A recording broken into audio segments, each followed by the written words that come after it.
Hey, good morning, everybody.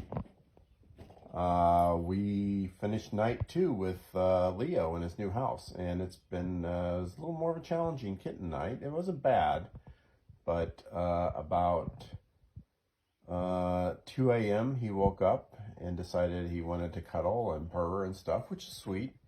And then he eventually went back to sleep, and then at about 4 a.m. he decided it was time to get up.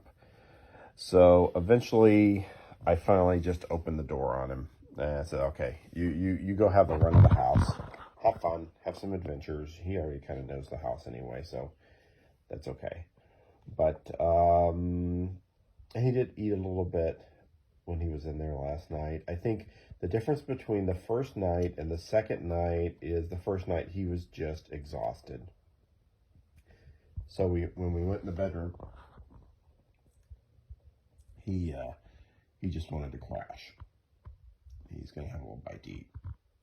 But so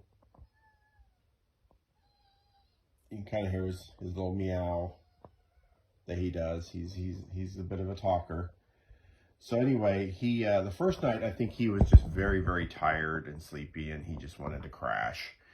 And yesterday he got more into like a traditional cat routine. He got introduced to the entire house. He took a big nap for like 3 hours, and he just crashed hard.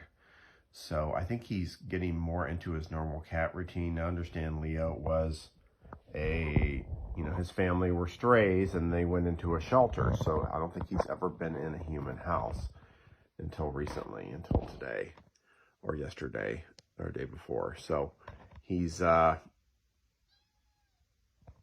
he's very talkative. So some other things about him: he's very sweet. He's very friendly. He's not really aggressive. He even let you rub his belly in the right circumstances, much more so than any other cat I've seen.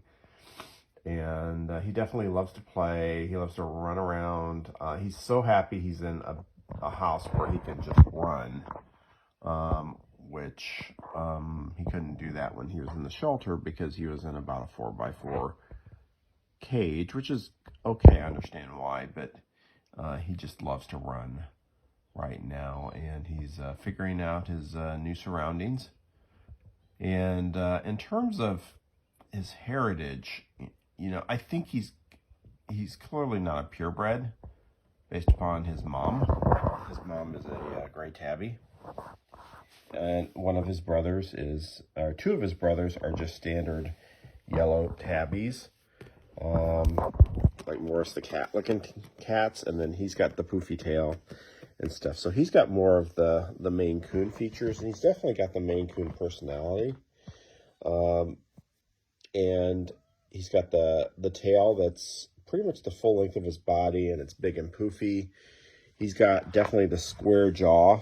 If you compare him to his brother, you see them standing there next to each other. They're they have a very different face structure.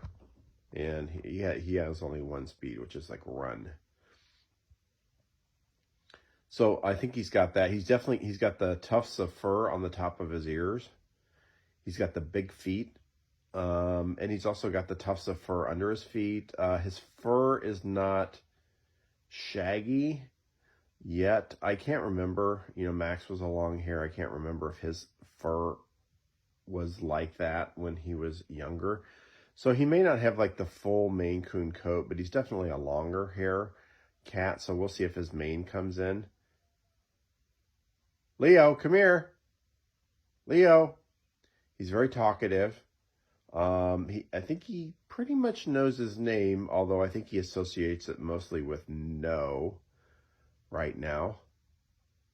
And he's pretty settled in here. He's digging his new house. He tends to like to sit on the balcony where he can look out both the windows.